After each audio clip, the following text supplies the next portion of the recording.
The needle slipped from Della Lawson's fingers and clattered to the blood-stained floorboards. She stared at the wound in James Dunlap's side, at the ragged tear in his shirt that exposed a gash deep enough to make a lesser woman faint dead away, and she felt something inside her chest crack open like dry earth after lightning. Not fear, not horror, something more dangerous than either. "You told me," she said, her voice absolutely steady even as her hands trembled, "that you had this under control." James Dunlap lay flat on the battered table in his ranch house, his jaw set so hard she could see the muscle jumping in his cheek, his gray eyes fixed on the ceiling as though he could will away the pain by sheer stubbornness alone. Blood had soaked through 2 layers of cot and was beginning to drip onto the floor in a slow, rhythmic beat that made the silence between them feel like a countdown. "I did have it under control," he said. "You have a knife wound in your side, James. The knife is gone. That is the definition of control." She picked up the needle again. Her sewing kit sat open on the chair beside her, a small leather pouch worn soft with years of handling, every needle organized by gauge, every thread color carefully wound on its bobbin, a small pair of silver scissors tucked in a loop at the front. It had come with her from Ohio. It had survived the 3-week wagon journey west. It had stitched curtains and mended split seams and hemmed dresses for half the women in Caldwell, Kansas, and now it was going to close the wound of the most infuriating, secretive, reckless man she had ever had the misfortune of falling in love with. That last thought arrived with the subtlety of a runaway horse, and Della shoved it aside. "Hold still," she said. "I am holding still. You are breathing too hard. Every time your ribs expand, the wound shifts, so breathe shallow and hold still." He looked at her then, finally, and something in his expression made the crack in her chest widen. It was not pain. It was not gratitude, though gratitude was there beneath the surface. It was something rawer than either. It was the look of a man who had been alone with his secrets for so long that the presence of someone who refused to be fooled by them was more terrifying than any knife. "Della," he said. "Do not speak until I am finished," she said. "I need to concentrate." She threaded the needle with her finest black silk thread, the kind she reserved for the most delicate repairs, and she bent over him with the steady hands of a woman who had learned a very long time ago that the world did not reward trembling. This was not how she had imagined Kansas. She had imagined golden grass and open sky, and the clean smell of wind coming off a land that had not yet been crowded into corners. She had imagined a fresh beginning. She had not imagined James Dunlap, though perhaps she should have, because the frontier seemed designed to produce exactly his particular brand of impossible man. 6 weeks earlier, Della Lawson had climbed down from a stagecoach in Caldwell, Kansas, with a carpetbag in one hand, her sewing kit in the other, and the iron nerve that had carried her through the worst years of her life drawn up tight around her like a second skin. It was the summer of 1878, and Caldwell was at its most chaotic. The Kishom Trail ran right through its center, which meant that every week brought a new flood of cattle drives from Texas, drovers looking for whiskey and a hot meal, and the kind of trouble that small towns spent half their budget trying to contain. The town had 2 saloons, a general store, a barber shop, a sheriff's office, a small Methodist church with a leaking roof, and absolutely no seamstress. That last detail had been the deciding factor for Della. She had read the advertisement 3 times in the Columbus newspaper before clipping it out and pressing it between the pages of her Bible, the way she used to press flowers when she was a girl and believed in good omens. The advertisement had been placed by a Mrs. Harriet Boone of Caldwell, who ran the town's one boarding house and had apparently reached the end of her patience waiting for someone to come and fill the professional gap that had been left by the departure of the previous seamstress, who had married a rancher and moved 40 miles south. Della had written to Mrs. Boone. Mrs. Boone had written back with the kind of direct enthusiasm that Della found immediately reassuring. She had packed her things, settled her affairs in Columbus, and left without telling anyone who did not strictly need to know, There were people in Columbus who would have had opinions about that. Della did not have the energy for other people's opinions anymore. Mrs. Harriet Boone turned out to be a small, round woman of about 60 with quick brown eyes and the organizational instincts of a general. She had a room ready, a list of potential customers already compiled, and an opinion on every person in Caldwell that she delivered with the efficiency of a telegraph message. Dr. Ferris, reliable, drinks on Saturdays but never on Sundays. Sheriff Aldous Cole, honest as the day is long, married 3 years, wife expecting. The widow Patterson, difficult but pays promptly. The ranchers. Here Mrs. Boone had paused, which in Della's experience meant that the ranchers were a category that required their own weather system. Most of the ranchers are decent enough, rough around the edges but working men, except for the Dunlap operation out on the Cimarron road. Della had been unpacking her sewing kit onto the small table in her new room, organizing her needles in the way that always settled her mind when things felt uncertain. She had paused. What is the trouble with the Dunlap operation? No trouble, precisely. Mrs. Boone had smoothed her apron. James Dunlap runs a clean outfit, pays fair wages. Doesn't let his men run wild in town. He's respected. Another pause. He is also closed up tight as a coffin lid, and he has secrets the way other men have debts. Something happened before he came here. Nobody knows what, and he does not say. That is not unusual in the West, Della said. No, Mrs. Boone agreed, but most men who come west carrying something are running away from it. James Dunlap seems to be waiting for it to catch up with him. Della had thought about that for a long moment. Then she had finished organizing her needles and gone to bed and told herself firmly that James Dunlap and his secrets were not her concern. She had maintained that position for approximately 4 days. The first time she saw him was at the general store on a Wednesday morning, when she had gone to purchase supplies, and he had come in while she was examining a bolt of calico at the back of the store. She had not known who he was yet. She had only known that the man who came through the door wore his height like he had grown into it gradually, and was still occasionally surprised by it, and that he moved through the store's crowded interior with the particular economy of motion that she associated with people who had learned to take up only exactly as much space as they needed. He was buying flour, coffee, and 2 boxes of ammunition for a rifle. He paid without negotiating and thanked the store owner by name and left without engaging in the usual sidewalk pleasantries. She had asked the store owner who he was. James Dunlap, runs the Rocking D out past the Cimarron crossing. The store owner had wrapped her calico in brown paper. He comes in every 2 weeks regular as a clock, never stays longer than he has to. She had gone back to her room and picked up her sewing kit and told herself again that this was none of her concern. It had taken 1 more day for the concern to arrive anyway, packaged in the form of a knock on the boarding house door the following Thursday morning. Mrs. Boone had answered it. Della had been in the small front parlor that Mrs. Boone allowed her to use as a workroom, pinning a bodice for Mrs. Patterson, who was indeed difficult but had proved willing to pay promptly once she'd seen Della's work. The voice in the entrance hall was low and direct. She heard Mrs. Boone say something about our new seamstress, and then there were footsteps, and James Dunlap filled the doorway of the parlor with 6 feet of rancher and a look on his face that said he had come on a practical errand and expected to complete it efficiently. He looked at Della. Della looked at him over the top of the bodice she was pinning. There was a pause that lasted perhaps 3 seconds and felt considerably longer. You are the seamstress, he said. It was not quite a question. I am, Della said. Della Lawson, you are Mr. Dunlap. She set down her pins with the deliberate calm of someone who had been briefly unsettled and had no intention of allowing it to show. Mrs. Boone mentioned you might need work done. My men's work shirts, he said. 6 of them, worn through the shoulders.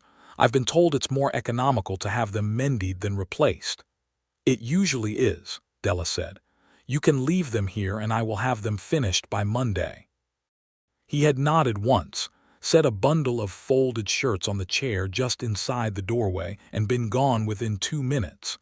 Mrs. Patterson, still standing on the fitting box with pins around her hem, had watched all of this with considerable interest. "Well," she said. "Hold still," Della said, and went back to pinning. The shirts arrived without the man and were collected without the man, and Della told herself this was the ideal arrangement. She examined his shirts while she mended them, because you could learn a great deal about a person from their clothing if you knew how to look. The shoulders were worn in the specific pattern of someone who roped heavy. The cuffs had been turned once already carefully by someone who knew what they were doing. The mending that had been attempted on 2 of the shirts was competent but impatient, the kind of work done by a man who understood the principles but lacked the inclination. She mended all 6 with her best double stitch and sent them back with a bill and a note that said simply, "The turning on the cuffs of shirt number 4 was well done. Whoever did it has a good eye." 3 days later she received an envelope. Inside was the exact payment owed, and below the amount, in a handwriting that was angular and deliberate, someone had written, "I did the cuffwork myself. I had a good teacher once. Thank you." That was the moment, Della thought later, when the first thread of something pulled taut between them. She had written back because she was not a woman who left threads hanging. A good teacher leaves their mark on the work. Yours shows. Bring the shirts when they need attention again. He had written back, "That may be frequently. This is hard country on clothing." She had written back, "Good, that is how I make my living." There had been a pause of 2 weeks, and then another bundle of shirts had arrived, and this time there was also a riding coat with a torn lining, and the note attached said, "If the lining is beyond saving, tell me. I can have it replaced entirely." She had written back that the lining was absolutely savable, and also that whoever had torn it must have caught it on something extremely sharp, and he had written back, "A fence post I was not paying attention to," and she had written back, "You should pay attention to fence posts," and he had written back, simply, "You are right." Mrs. Boone watched this correspondence with the expression of a woman who was watching a garden she had carefully planted begin to show its first green shoots. "He does not write to people," she told Della one evening over supper. "He writes to me," Della said, studying her soup. "Yes," said Mrs. Boone, "that is what I mean." The first time they held an actual conversation of any length was 6 weeks after Della's arrival, and it happened at the community gathering that the Methodist Church organized every month in the town hall. These events served multiple purposes. They were nominally social, they were practically commercial. They allowed the town to take its own temperature, and they gave the women of Caldwell an opportunity to display new work and exchange professional information. Della had brought 3 finished pieces to show: a quilted coverlet commissioned by the sheriff's wife, a child's dress with particularly fine smocking detail, and the mended riding coat, which she was returning that evening since James Dunlap had sent word that he would be in town. He arrived late, as she was beginning to wonder if he had changed his mind, and the room subtly reorganized itself around his entry the way rooms do when someone significant walks in, and everyone tries to pretend they have not noticed. He accepted a cup of coffee from Mrs. Cole, nodded to the sheriff, exchanged a few words with 2 other ranchers near the door, and then crossed the room toward Della with a directness that she found she had been preparing for. She held out the coat without preamble. He took it, examined the lining. "This is better than new," he said. "I reinforced the seams," she said. "The original construction was slightly under-engineered for heavy use. The lining fabric was fine quality, but the attachment was not." He looked at her over the coat with those gray eyes that she was beginning to understand were not cold, the way they first appeared, but carefully controlled. There was a great deal of heat behind that control. She had a professional appreciation for anything that was under precise management. "You know a great deal about construction," he said. "I know a great deal about how things are put together," she said, "and more importantly, how they come apart. The two go hand in hand." There was a brief pause. "That sounds like a philosophy," he said. "It probably is one," she admitted. "Where did you come from, Mr. Dunlap, before Kansas?" He went still.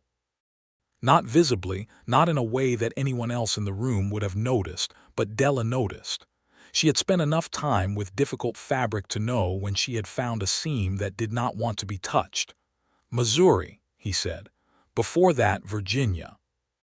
The war, she said. Yes. She did not push. She had not expected to get even that much. I came from Ohio, she said. Columbus. My father was a tailor. Something in his expression shifted, barely perceptible. That explains the cuffwork observation, he said. My father taught me that a good craftsman signs every piece with quality, she said, even if no one else can read the signature.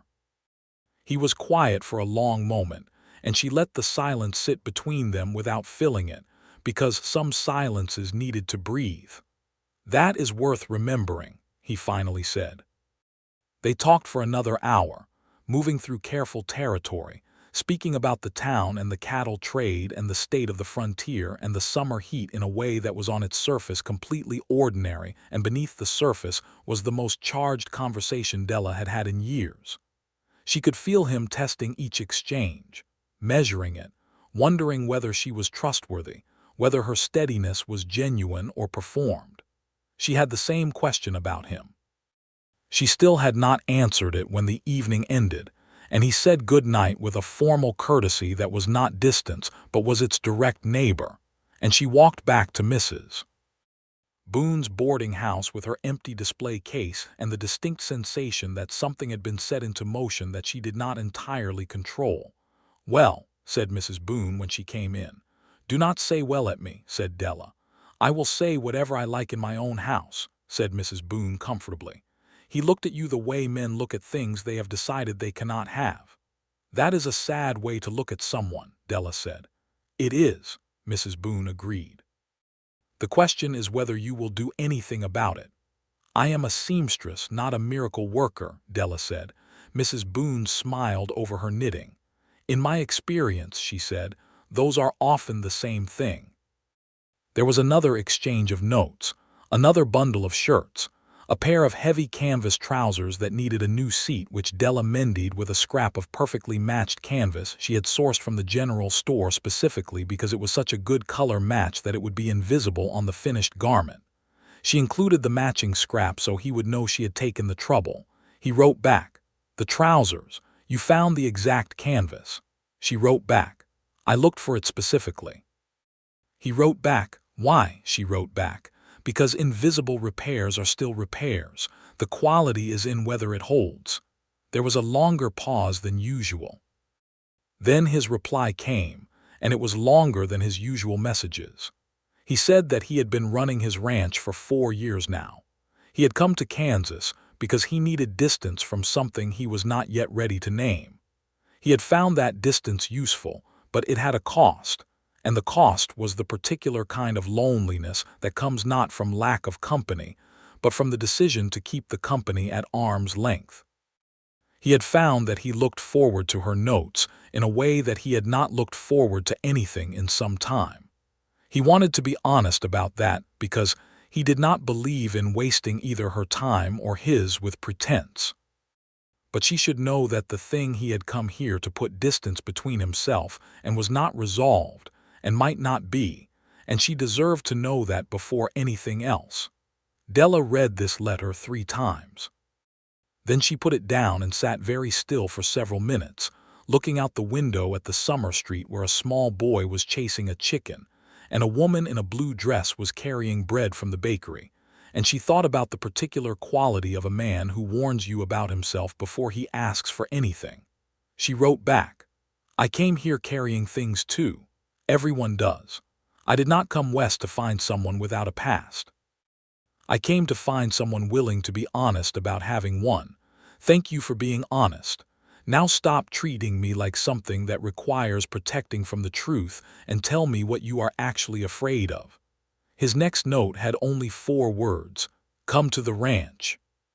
She had gone the following Saturday, borrowing Mrs. Boone's small buggy, with her sewing kit on the seat beside her because she would not be caught without it, and the ride out along the Cimarron road had been everything the Kansas plains promised in that golden grass and open sky way she had imagined from Columbus. The wind was steady and warm and smelled of dust and dry grass and something faintly like the future. The Rocking D was a working ranch in the most practical sense. The house was not beautiful, but it was solid and well-maintained, built from cottonwood timber with a stone foundation and a wide porch that faced the breeze. The corrals were in good repair. The bunkhouse was clean. 3 men were working in the near pasture, and they glanced up at her arrival with the unguarded curiosity of people who had not expected this particular guest.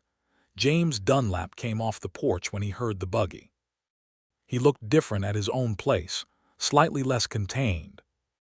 As if the managed formality of town was a coat he set aside at home, and what she was seeing now was the shape beneath it, which was somewhat different from what the coat suggested. He helped her down from the buggy with a hand that was calloused and careful, and held hers one precise moment longer than was strictly necessary. "Thank you for coming," he said. "I would not have come if I had not wanted to," she said. "Show me what needs mending." He showed her the house. The curtains, which were sun-rotted and needed replacing. A heavy wool blanket that had an encounter with a nail and required significant work. The coat that one of his men had split at the shoulder seam. She assessed each item with her professional attention and wrote estimates in the small notebook she kept in her sewing kit. And all the while she was also reading the house the way she read clothing, looking for what it said about the person who lived in it.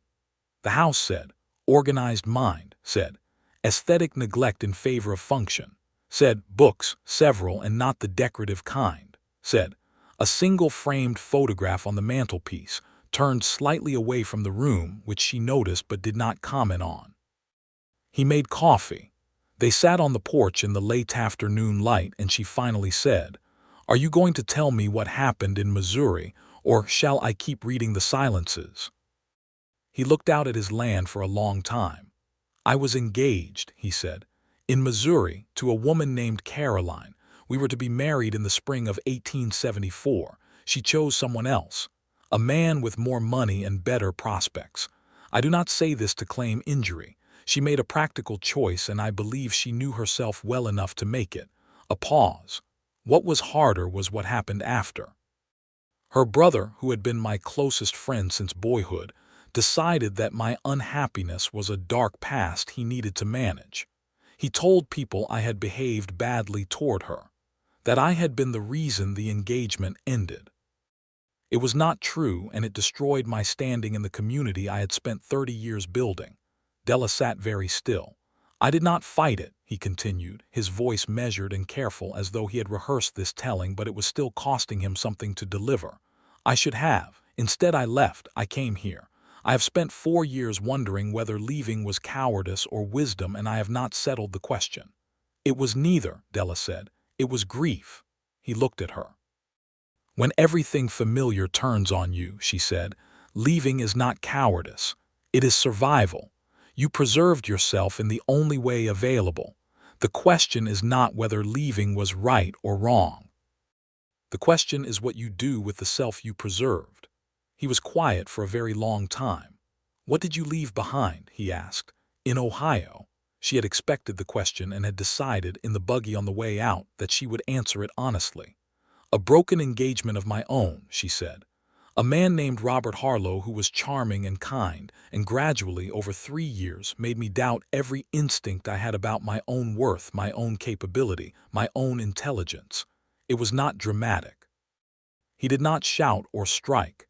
He simply, very consistently, managed me, directed my choices, questioned my judgments until I began to question them myself." She looked at her hands in her lap. "The day I left, he told me that I was making a catastrophic mistake, that I would not survive without someone to guide me, that the frontier was no place for a woman alone." She lifted her eyes to the distance.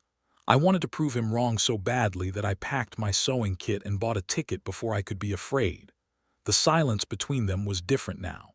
It had the quality of 2 people who have put down heavy things they have been carrying alone. "He was wrong," James said. "About all of it." "Yes," she said, "I know that now." She went back to town that evening and lay awake for an hour, cataloging the exact temperature of her feelings with the same precision she brought to fabric assessment, and concluded that she was in serious trouble. and that the trouble had been entirely predictable from the moment she saw him standing in the general store buying flour and ammunition, and that Mrs. Boone had known before she did, which was irritating. The weeks that followed were something Della thought of later as a particular kind of joy that she had not previously known existed. He came to town more regularly, with slightly less pretext each time, and the visits were never overtly romantic in the showy, obvious way that Robert Harlow had performed romance, with flowers and grand gestures that were really about his own reflection. James Dunlap's courtship, if it could be called that, was made of practical things that carried weight. He brought her books he thought she might like and got 3 out of 5 exactly right. He came to the town hall gatherings and stood near her in a way that was not possessive, but was not casual either. He told her, the third time she visited the ranch, about his family in Virginia, his mother who had been a precise and gracious woman, his father who had died in the war when James was 17, the younger brother who had survived and farmed a small piece of Virginia land and wrote letters that arrived twice a year and were full of affectionate complaint about the weather. She told him about her own family. Her father, the tailor, who had taught her that craft was a form of love. Her mother who had died when Della was 12 of a fever that moved too fast for the doctors, and who had left behind a sewing kit that Della had been using ever since, the needles replaced as needed, the scissors sharpened, but the leather pouch itself unchanged. "It is her kit," Della told him, "not mine." "You carry her with you," he said. "Yes," she said, "I do." He reached across the distance between them on the porch bench and covered her hand with his. Just that. Just his hand over hers, warm and steady, and Della felt something in the region of her chest reorganize itself around that warmth, with a completeness that she recognized as permanent. She turned her hand over under his and held on. They did not kiss that day, but something changed that was not reversible, and both of them knew it. It was 10 days later that the trouble began. She had not expected it, though perhaps she should have. The West in 1878 was not a place where things moved cleanly from one state to another without interference. There was always something unresolved in the landscape, some old wound, some unpaid debt, some hidden motive that had been traveling quietly beneath the surface waiting for the right moment to break through. The trouble arrived in the form of 2 men who rode into Caldwell on a Tuesday afternoon and took a room at the Drover's Rest, which was the less reputable of the town's 2 saloons, and also rented rooms above. Mrs. Boone pointed them out to Della the following morning, having been informed of their arrival by her network of information sources, which included the blacksmith, 2 of the sheriff's deputies, and the woman who did the laundry for the Drover's Rest. "They were asking about the rocking D," Mrs. Boone said, keeping her voice low and even over the sound of the breakfast dishes. "Specifically about James." Della set down her coffee cup. "What kind of asking?" "The kind with a specific purpose," Mrs. Boone said. "They wanted to know his habits, when he came to town, whether he had family here, whether he kept a safe." She looked at Della with the direct brown eyes that missed very little. "One of them is named Garrett. The other one has not given a name. Sheriff Cole is keeping an eye on them." Della went directly to the sheriff's office. Aldous Cole was a tall, thin man in his mid-30s with a steady competence that she had liked immediately. He confirmed what Mrs. Boone had told her, and added details that made her stomach tighten. The man named Garrett had been seen in connection with a land fraud operation that had moved through 2 Missouri counties in 1875 and 1876, targeting ranchers with clean land titles and either buying them out under coercion or manufacturing reasons to challenge the titles in court. The operation had a pattern. They identified a solitary man, usually one without strong local ties, found something in his background they could leverage, and applied it. "James has strong local ties," Della said. "He is building them," Cole said carefully. "He has not had 4 years here without earning some respect, but these men are looking for a pressure point, and if they find one, they will use it." He looked at her steadily. "Does he know anything about this?" "I do not know," Della said. I am going to find out. She rode out to the rocking D that afternoon without sending word ahead, which was not her habit, and found James in the barn examining a horse's foreleg with the focused attention she recognized as his default mode when something required his full capability. He looked up when she came in, and his expression moved through surprise, pleasure, and then caution in rapid succession, because she was clearly not here on a casual errand. She told him everything Cole had told her, quickly and without dramatic framing, because she had decided a long time ago that there was nothing useful about softening information that a person needed in order to act. He listened without moving. When she finished, he was quiet for a long moment, and then something crossed his face that she recognized, with a cold feeling at the base of her spine as recognition. "Garrett," he said. "You know him." "I know the name." He was involved, peripherally, in what happened in Missouri. He was connected to Caroline's family. He helped build the false story about my conduct. He put down the horse's leg and straightened to his full height. I had not heard his name in 4 years. I thought it had been left behind. "Dark past," Della said, "does not always stay past." "No," he said. His voice was controlled, but the control was effortful in a way it usually was not. "He has followed me here. Why? I have no family money. My land title is clean. I verified it twice." "Maybe it is not the land," Della said slowly. "Then what is it?" She thought about the questions they had asked. Whether he had family here. Whether he had someone in town. Her mouth went dry. "Maybe it is not you they are trying to pressure. Maybe you are the means of the pressure, the point of leverage against someone else." He looked at her. "The Rocking D borders the Patterson land," he said quietly. "The widow Patterson. Her husband's family has owned that land since before Kansas statehood. It has never been legally challenged, but the original title documentation was held by a land office in Missouri that burned in 1871. The documentation has been reconstructed, but reconstruction is always contestable. And if something were to happen to compromise you," Della said, "something that damaged your standing here, your testimony in support of the Patterson title would be weakened. Or eliminated entirely if I were gone from the county," he said. They looked at each other in the barn's warm, dust-filtered light. "What do they have on you?" she asked. "What is the pressure point?" "The letters I wrote to Caroline," he said. "Before the engagement ended, they were personal. They were intimate in the way letters between two people planning a life together are intimate. In the wrong context, with the wrong reading, they could be made to look like threats. I know because that is what her brother claimed at the time." He paused.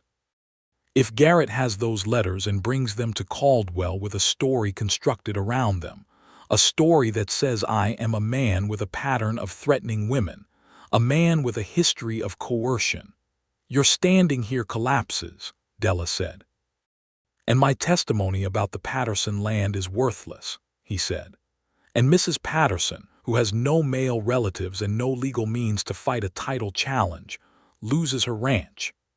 He turned and walked out of the barn and stood in the yard with his back to her and his hands at his sides, and she could see the muscles in his shoulders and the absolute stillness of a man absorbing something that he had been afraid was coming.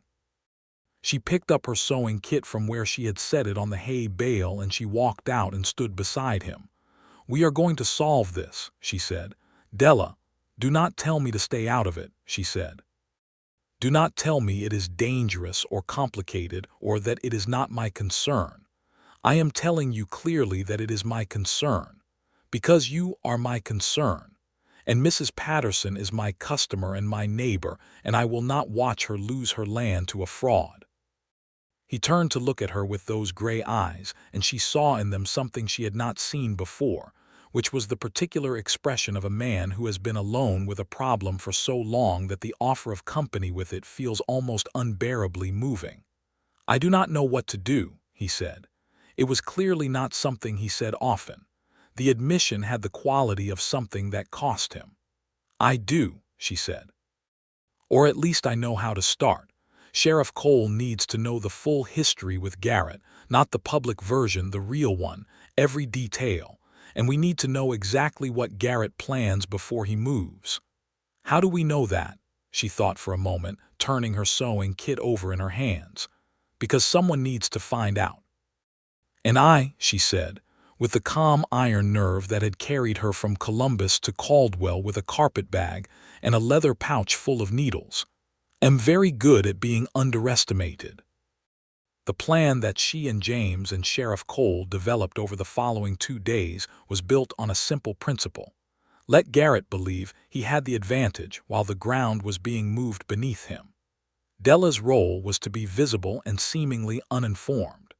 She went to the Drovers' Rest the following afternoon, which raised eyebrows but was not unusual for a businesswoman seeking clientele, and she offered her services to the proprietor for any mending needs. The man named Garrett was sitting at the bar when she came in, and she assessed him in one efficient glance. Mid-40s, well-dressed for the frontier in a way that said he came from money or wanted to appear so, watchful in the manner of a man who made his living reading rooms. He watched her talk to the proprietor. When she left, he followed her outside. "Miss," he said, "I could not help overhearing. You are the seamstress." "That is correct," she said, turning with the precise pleasantness she used for difficult customers. "Della Lawson, I have a workroom at Mrs. Boone's boarding house." "I may have work for you," he said. "I am in town for some weeks on legal business, and my vest has a problem I have been meaning to have addressed." "I am always happy to help," she said. He brought the vest the next morning. It was indeed torn, a seam at the back, and she examined it with her needles and asked him casual questions about how long he'd been traveling and where he had come from and whether he'd been to this part of Kansas before. He answered without seeming to notice that she was mining the answers, and by the time he left she had confirmed Missouri, confirmed a connection to land law, and extracted the name of the man he was working with who had not yet shown himself in town, a man named Aldrich who apparently had the documentation. She went directly to Cole and told him about Aldrich. Cole sent a telegram to the land office in Topeka that afternoon. James came to town that evening and she met him behind the boarding house because she did not want Garrett to see them together and understand the architecture of what was happening. She told him about Aldrich. He knew the name.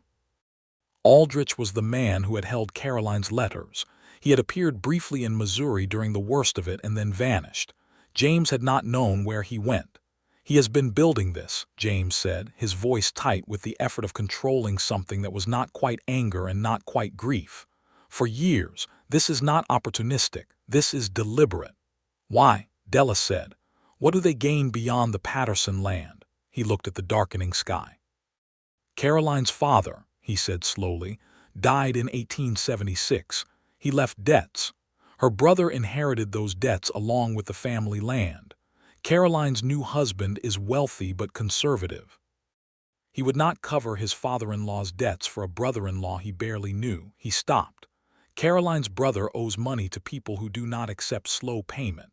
The Patterson land, clear-titled and well-watered on the Kishom Trail approaches, is worth considerable money. And using you as the mechanism is a bonus," Della said. "It finishes the original injury." "Yes," he said. "It is revenge and profit at once. Very elegant." She looked at him in the fading light and felt a surge of something fierce and protective that had nothing to do with practicality. "They are not going to succeed," she said. He reached out and tucked a loose strand of hair back from her face with a touch so careful it made her breath catch. "Della," he said, "I need you to understand that if this goes wrong, your reputation is at risk too. Standing next to me when Garrett produces those letters, James Dunlap," she said. "I came to this frontier with a sewing kit and iron nerve. I have used both every day since I arrived. I am not going to abandon either now because someone is trying to manufacture a story about a man I know to be honest." He held her gaze for a long moment. Then he said, very quietly, "I am going to spend the rest of my life earning that." "You already have," she said. "Now let us finish this." The Topeka Land Office telegraph returned Cole's query the following morning with a detailed record that was more useful than anyone had hoped. Aldrich had been involved in 3 previous land fraud operations, all following the same pattern. all in Kansas or Missouri. 2 of the cases had been referred to federal territory, but never prosecuted due to what appeared to be missing witnesses.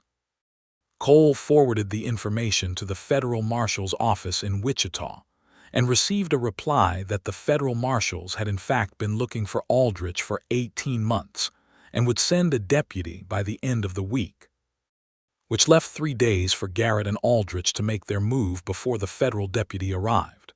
They moved on the second day. Garrett and Aldrich, who had arrived quietly on Wednesday evening and taken a horse directly to the Rocking D without coming through town, were the reason that Della had received the urgent message from James's ranch hand Miguel on Thursday morning, saying that she was needed immediately, that there had been trouble. She had not known what kind of trouble. She had assumed it was the legal confrontation she had been bracing for. She had arrived to find James on the ground in the yard with a knife wound in his side, Miguel pressing a cloth against it with white-faced urgency, and the 2 ranch hands who had tried to intervene being held at gunpoint in the barn by the man she now knew was Aldrich. Garrett was standing on the porch with a leather document pouch, shouting about letters and legal proceedings and how James Dunlap was a man with a pattern of violence toward women, and if he did not sign over a release of his land claim improvements and his testimony regarding the Patterson parcel, the letters would be in front of every judge in the territory before sundown. The knife had not been the original plan. She understood that later. The original plan had been to arrive with the documents and the threat and extract the signature through fear alone. But James Dunlap had refused with a flatness that apparently Garrett had not accounted for, and Aldrich, who was not a careful thinker when he was angry, had drawn the knife. James had taken the blade during the struggle rather than let Aldrich use it on Miguel, who was 20 years old and had never been in a fight that had knives in it. That was the man she was stitching back together when the story opened. That was the wound she was closing with black silk thread from her mother's kit, with her hands that were absolutely steady because she had decided long ago that the world did not reward trembling, and the steady hands of Della Lawson were part of the reason that James Dunlap was going to be fine. Outside, through the window, she could see Sheriff Cole's horse in the yard. Cole had arrived 11 minutes after Della, having received the same message from the ranch's second hand, who had ridden to town at full gallop. Cole had disarmed Aldrich within 2 minutes of arrival, which was an efficient piece of law enforcement, and now Garrett was sitting in the yard under the supervision of Cole's Deputy Hawkins with his document pouch and his collapse plan, and the federal deputy from Wichita was less than a day away. Inside, Della tied the last knot and cut the thread with her mother's silver scissors. "Done," she said. James turned his head to look at the stitches in his side, then looked at her. "How many?" he asked. 14, she said. "They are clean and they are tight, and if you do not strain them for a week they will hold." "A week is, I know it is inconvenient," she said. "Manage it." He was quiet for a moment. Then, "Della, come here." She set down the scissors and the needle and she moved to the head of the table, and he reached up and took her hand with the same gentle deliberateness with which he had taken it on the porch bench all those weeks ago, and she held on. "I am sorry," he said. "I should have told you the moment I recognized Garrett's name." "Yes," she said, "you should have. That was the one wrong decision in this whole business, and we will discuss it when you have not just been stabbed." The corner of his mouth moved. "That is fair. It is extremely fair," she said. But she squeezed his hand and he squeezed back, and the warmth of that held on between them like a held note. Cole came in 10 minutes later with the document pouch and an expression of contained satisfaction. "Letters are here," he said, setting the pouch on the table. "You should know that on examination they are exactly what you said they were. Letters between 2 people planning a life together. There is nothing threatening in them. The version Garrett was selling was a pure invention." He paused. "We also found, in Aldrich's saddlebag, forged copies of the Patterson land documents with alterations that would have invalidated the original filing date. Clumsy work, but effective enough in the right court with the right judge." "Will the federal deputy be able to close this?" Della asked. Yes, Cole said. Aldrich is the piece they have been looking for in 3 separate cases. Garrett will plead to avoid the federal charge. The Patterson title is not threatened. He looked at James. You should also know that the county land recorder has asked me to inform you that your testimony on the Patterson claim has been formally entered into the county record regardless of anything Garrett might have brought forward. Because 3 other landowners and I signed a supporting affidavit this morning, attesting to your character and standing in this county. He paused. That was Mrs. Boone's idea. She organized it before she knew about any of this. She said she thought it was overdue. James was quiet for a long moment. Della watched something move through his face, something that had to do with the 4 years he had spent deciding whether leaving Missouri had been cowardice or wisdom, and whether the self he had preserved was worth the preserving. Please thank Mrs. Boone, he said, and his voice was slightly rougher than usual. You can thank her yourself, Cole said. She is in the yard. She arrived 10 minutes after me. I am not entirely sure how. She knows everything, Della said. She always has. Cole left. Della remained. The afternoon light came through the window at a long angle, dust motes moving in the warmth, and the ranch house was quiet with the particular quiet that follows crisis, which is not the absence of tension but the slow release of it, like a breath held too long finally let out. I want to ask you something, James said. Ask, she said. The note you wrote me, he said. The one where you said I had to stop treating you like something that needed protecting from the truth. He paused. Did you mean that in the way I thought you meant it? How did you think you meant it? She asked. I thought you meant that you were in this with me, whatever this was. Not because of circumstance or proximity, but because you had decided to be. Yes, she said. That is what I meant.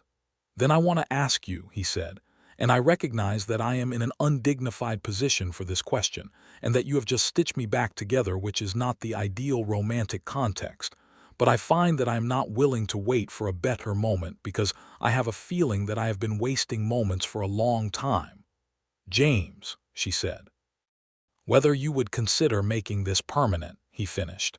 Whether you would consider becoming my wife. The afternoon light moved.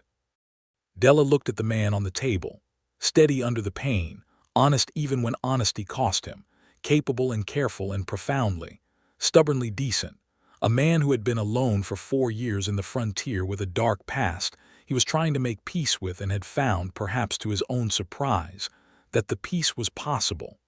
She thought about Columbus and Robert Harlow telling her she could not survive without guidance. She thought about her father's voice saying that craft was a form of love. She thought about her mother's sewing kit, worn soft with years of handling, which had stitched curtains and mended coats and closed wounds and carried her across half a continent. Yes, she said. I will marry you, James Dunlap.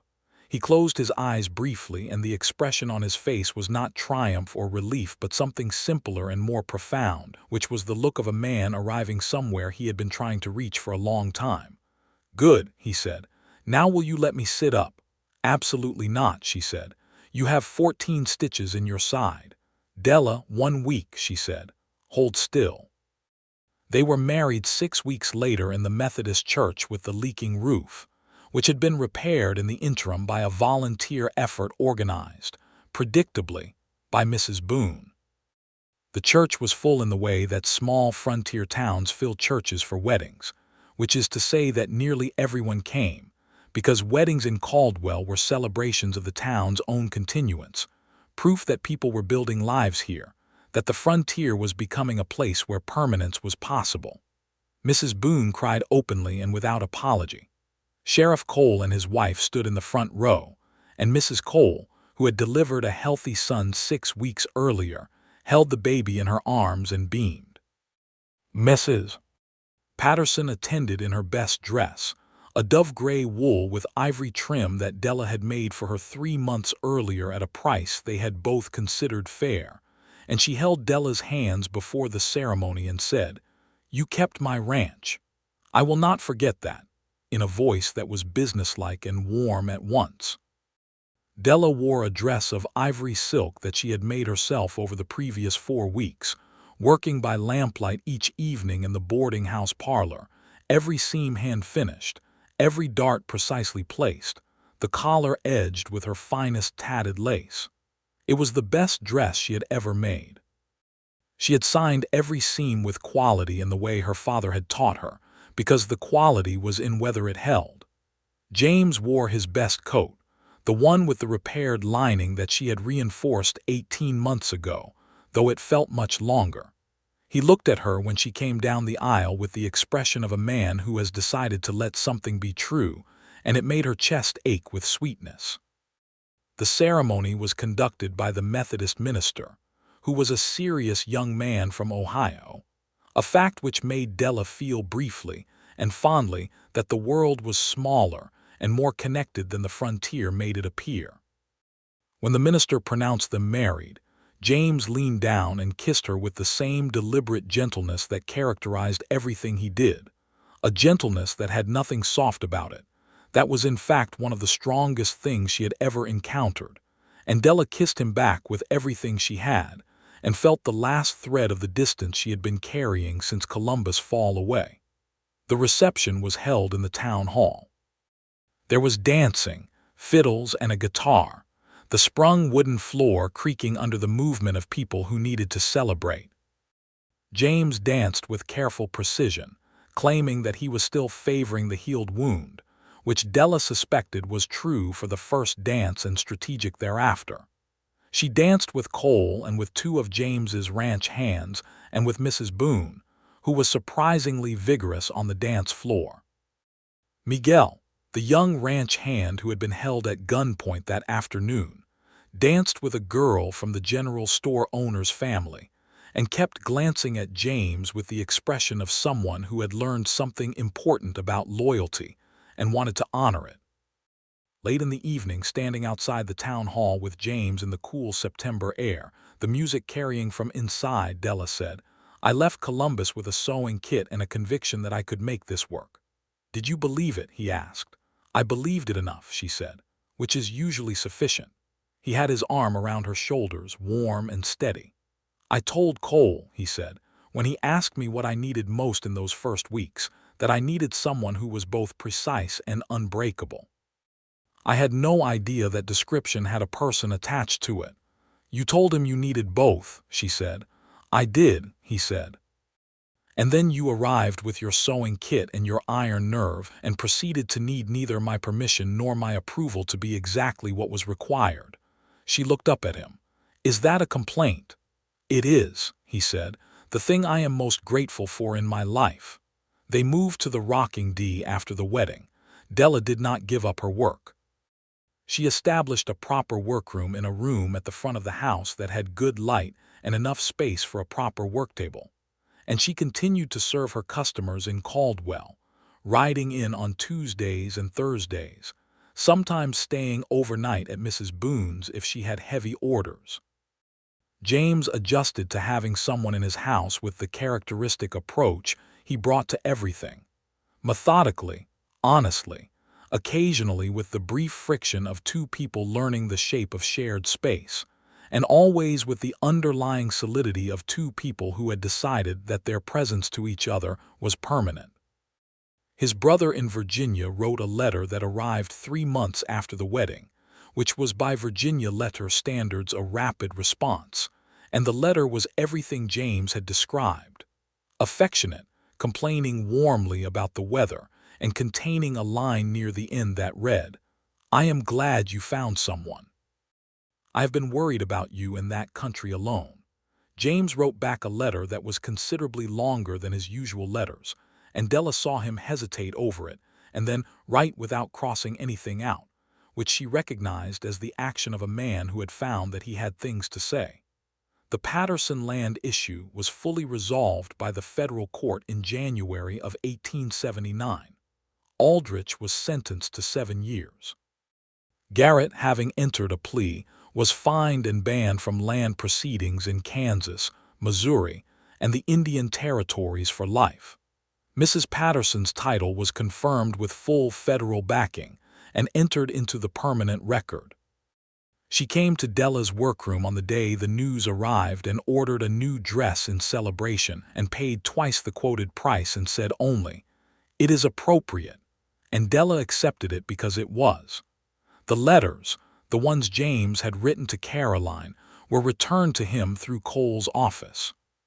He held them for a long time one evening by the fire, and then he said, "I do not need to read these again." And he put them in the fire and watched them go. And Della sat beside him with her mending and did not say anything because some things did not need words, only witness.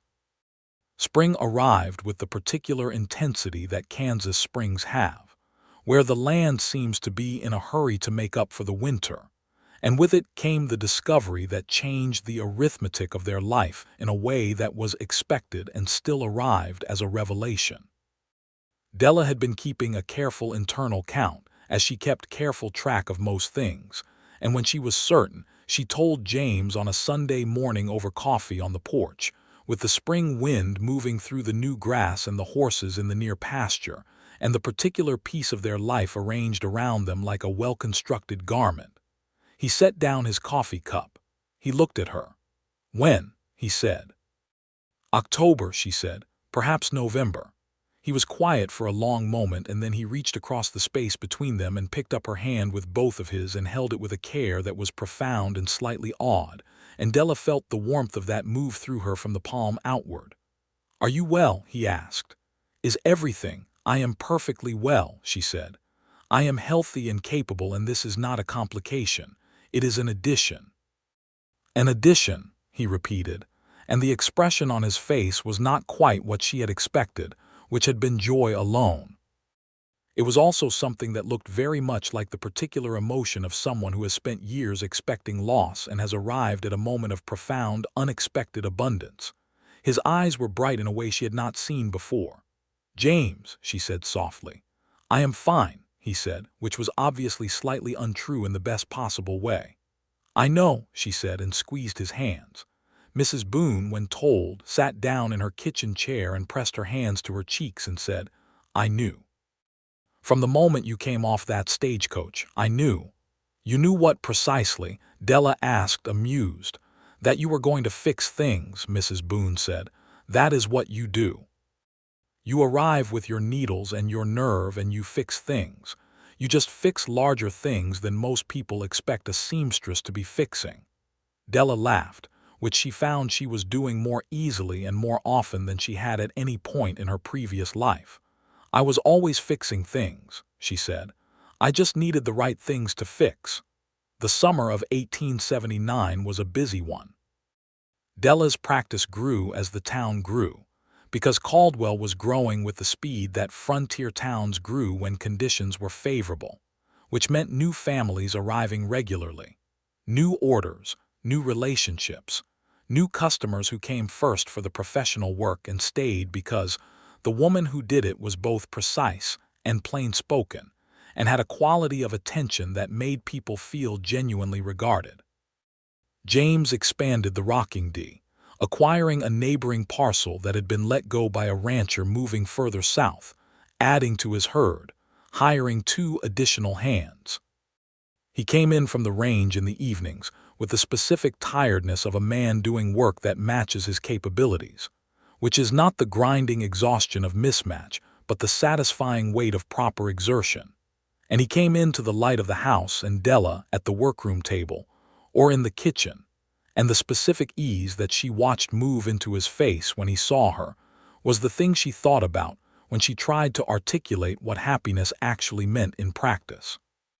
He was attentive to her changing state in a way that was careful rather than hovering, because he had understood from the beginning that the quality she required was respect for her capability rather than management of it. He made things easier where he could without removing her agency in any of it. When she insisted on riding to town in August when she was large and the road was rough, he did not argue. He came with her, which was different.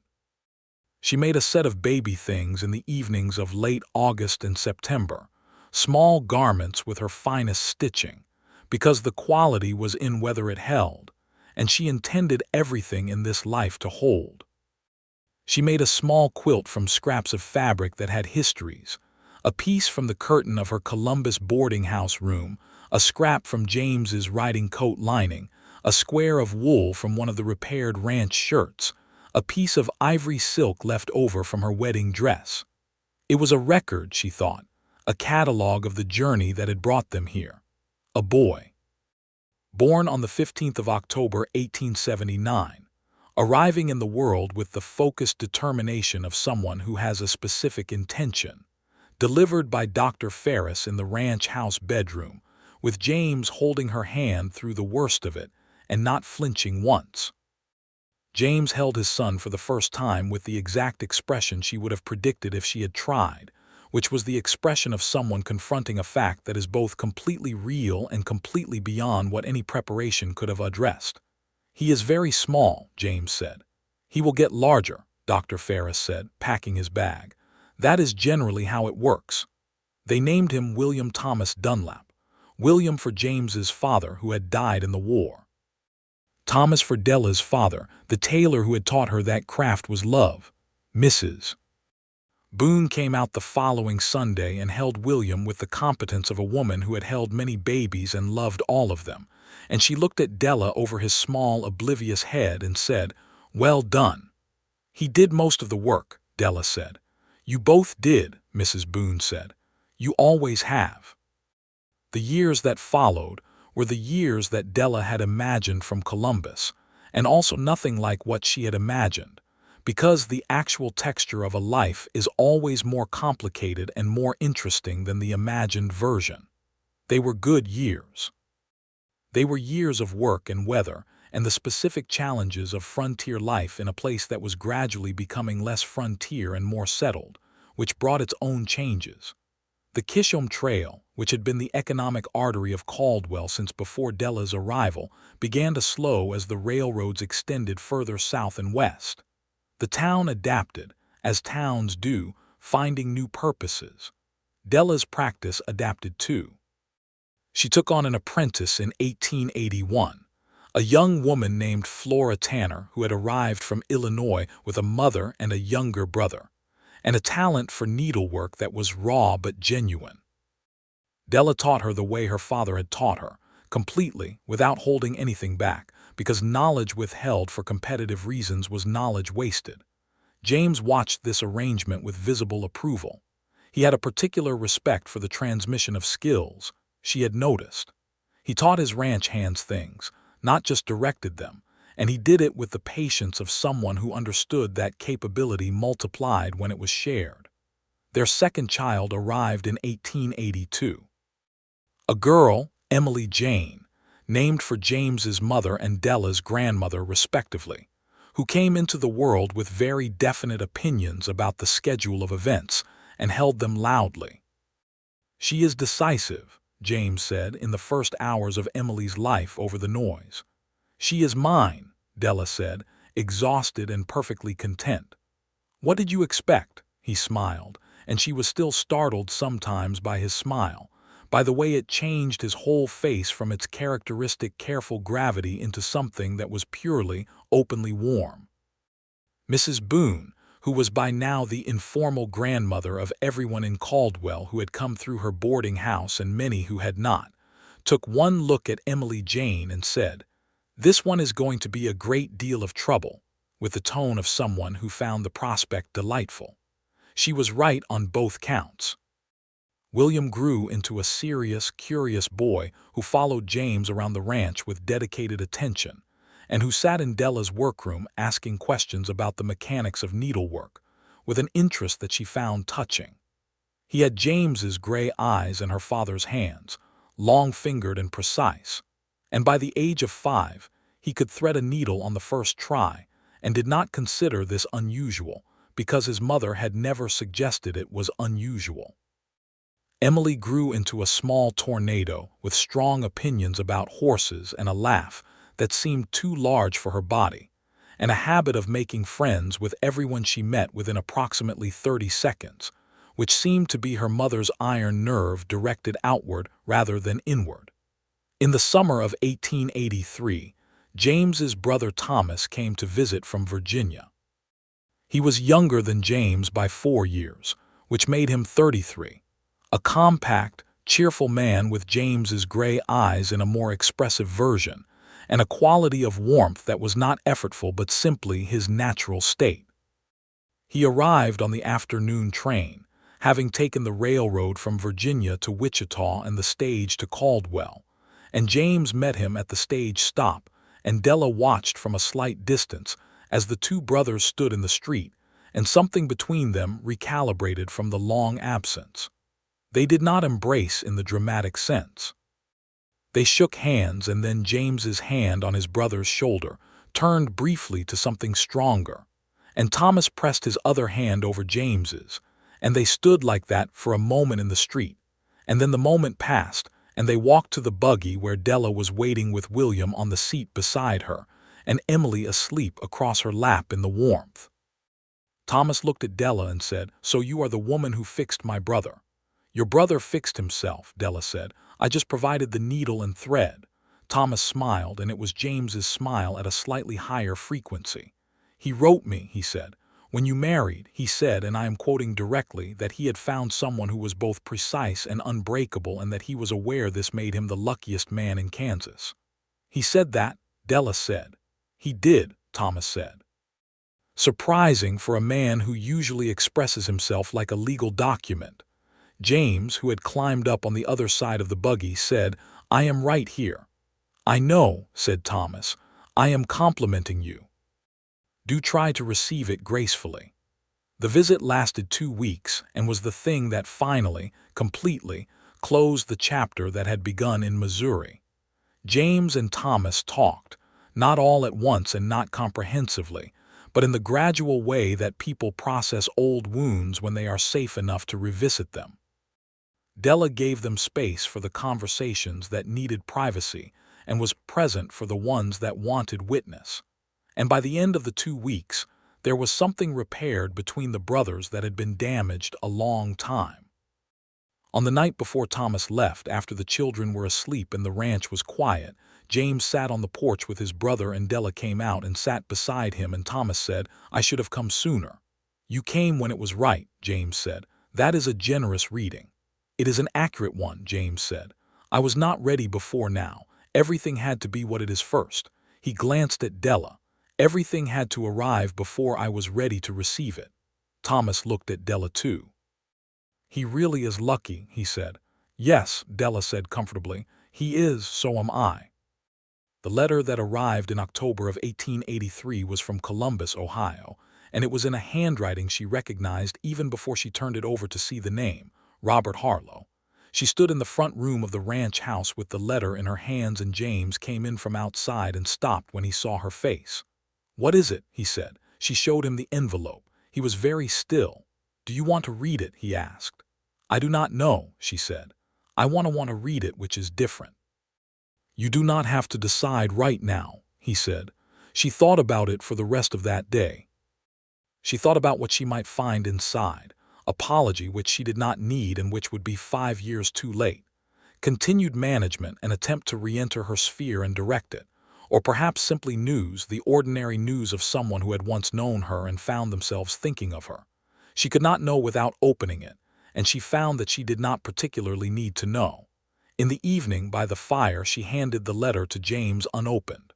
"Burn it," she said. He looked at her. "You are certain?" "I am certain," she said. "Whatever is in there, I have already lived past it."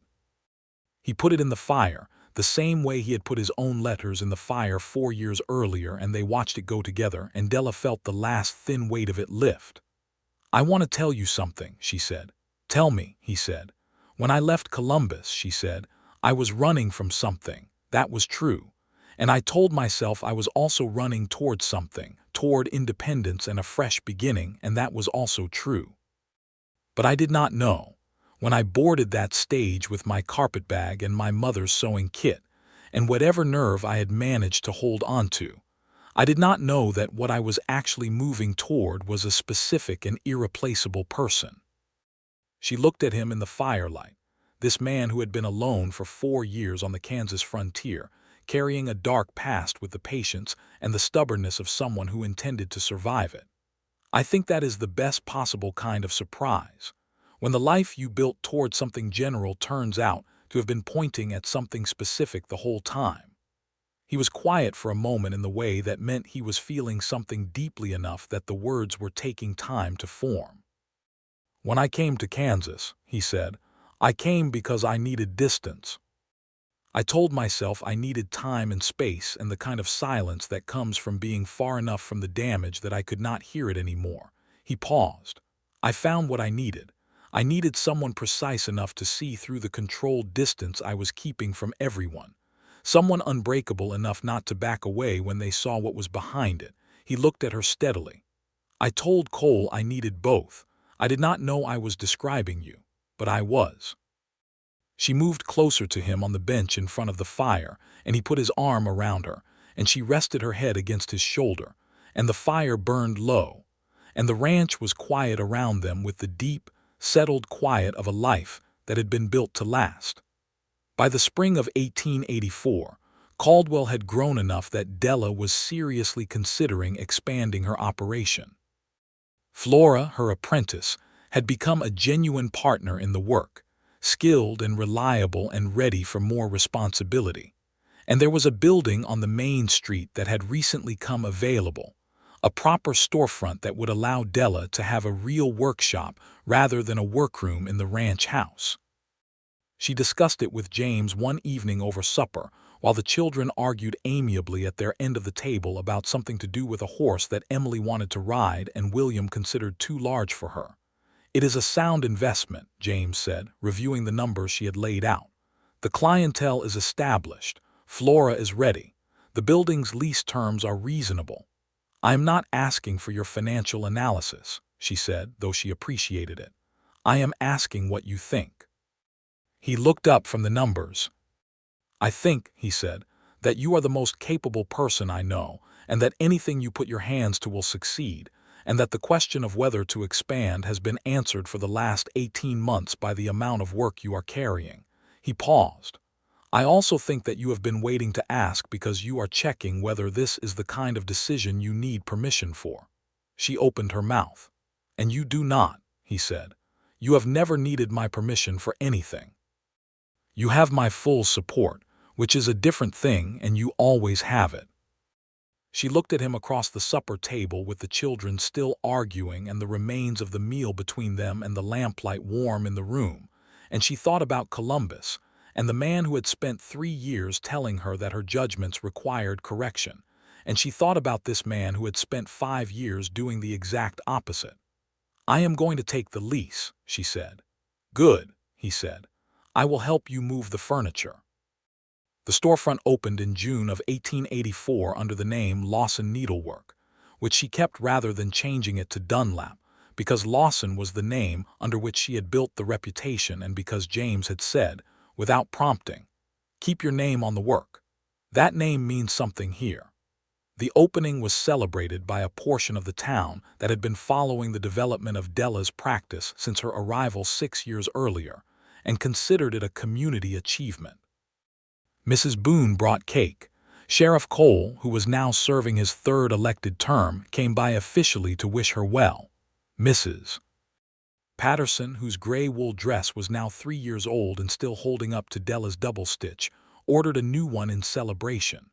William, age 4.5, was brought along and informed by his mother that the shop was an example of what it meant to build something from your own capability, and he regarded the storefront with serious gray eyes and asked if he could try the scissors.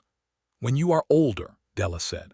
Father's hands, James said quietly behind her. I know, she said. The summer that followed was one of those seasons that a life produces occasionally, when nothing dramatic happens but everything compounds into a particular richness that is hard to describe because it does not consist of events, but of the texture of ordinary days lived at full presence. James working his land with a satisfaction that had replaced the 4-year weariness completely. Della in her shop 3 days a week, at the ranch the rest, the two lives braided together cleanly. William beginning to read, with the focused determination of someone who has found a tool they intend to master. Emily discovering that horses were her particular passion, and establishing this fact so thoroughly that James had, by August, begun quietly setting aside one of the smaller ranch horses as her own. They rode together on Sunday mornings, the four of them, out past the Cimarron crossing where the land opened up and the sky was enormous and the grass went in waves under the wind. James rode his big bay. Della rode the brown mare that she had named after Mrs. Boone, which Mrs. Boone considered the highest honor. William rode beside his father with the careful posture of someone learning to be good at something. Emily rode her small spotted horse with absolutely no caution and considerable natural ability, and the expression of someone who has found their place in the world at age 2. In September, Della told James that the arithmetic of their family was about to change again. He was in the barn. She had come out specifically to find him, as she had the first time, because some news needed to be delivered in a place where you could see each other clearly. He turned from the stall he had been working in and looked at her face and read it in the way that people read faces they have been studying with love for 5 years, and he said, simply, "When?" "April," she said, "or thereabouts." He crossed the barn and put his arms around her with a care that had nothing tentative about it. It was completely certain, and she pressed her face against his shoulder and felt him breathe. "We are doing very well," he said into her hair. "We are," she agreed. The third child arrived in late March of 1885, early by her estimate. A second boy who was smaller than William had been but equally determined, with Della's coloring and James's gray eyes, and a voice that suggested he had strong opinions about the delay involved in this arrival. They named him Robert Elias Dunlap, which was the name of James's maternal grandfather, a man who had by all family accounts been both a skilled craftsman and an uncompromising person, which seemed appropriate. Mrs. Boone, who came out the week after the birth and held the baby and looked at the complete arrangement of the ranch and the family and the life, said to Della in the kitchen over coffee, while James and the older children could be heard outside doing something that involved a great deal of running, "You know what I see when I look at this?" "Tell me," Della said. "I see someone who came off a stagecoach in 1878 with a carpet bag and a leather pouch, and the nerve of someone who has decided that fear is not the final word," Mrs. Boone said.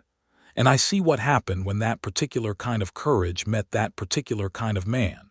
She looked at Della over her coffee cup with the brown eyes that had always seen clearly. "It is the best kind of story, the kind where both people are genuinely changed by the meeting." "I was already going to be fine," Della said, though she said it gently. "I want to be clear about that. I did not need saving." "No," Mrs. Boone agreed.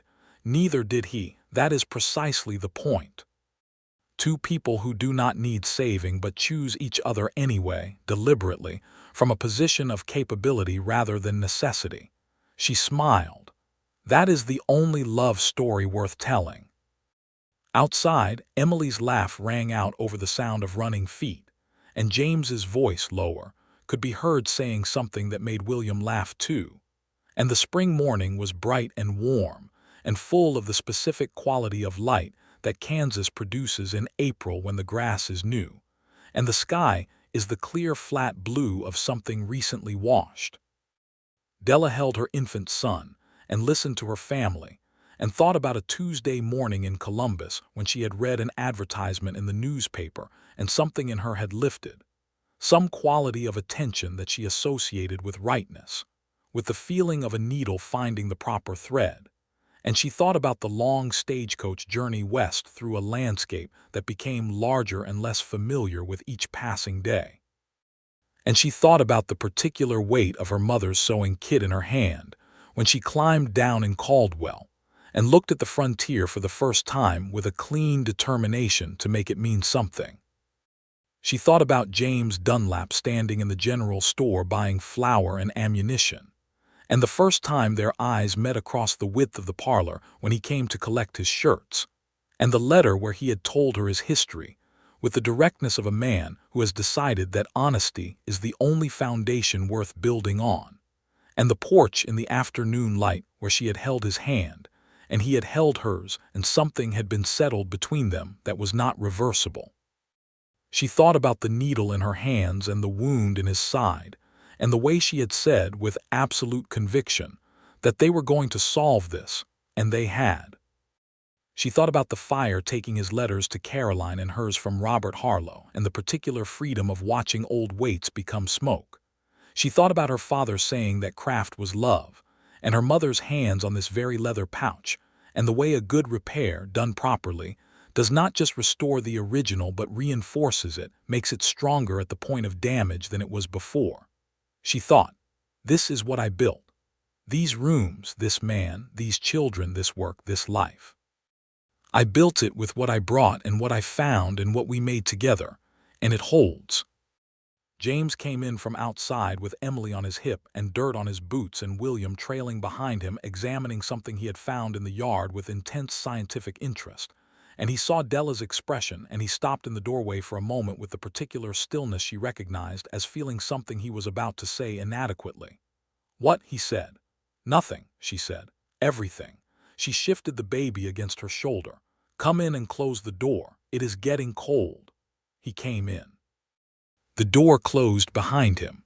The warmth of the ranch house settled around all of them together.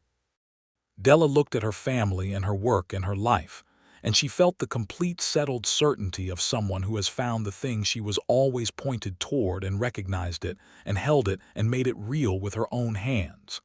Iron nerve, her father used to say, was not the absence of fear. It was the decision to act clearly in spite of it. She had acted clearly. She had arrived at Caldwell with a carpet bag and a leather sewing pouch, and the accumulated nerve of a woman who had decided that fear was not the final word on what was possible. And James Dunlap, standing in a Kansas ranch house in the morning light with his daughter on his hip and his sons near him and his wife across the room with the expression of someone who has arrived completely at where she was always going, said, "What are you thinking about?" "Ohio," she said. He raised an eyebrow. "And how very glad I am," she said, "that I left." He smiled and she smiled back, and the morning continued as mornings do, full of ordinary and necessary things, built on a foundation of chosen love and iron nerve, and the particular knowledge that the quality was always in whether it held. It held. It always had.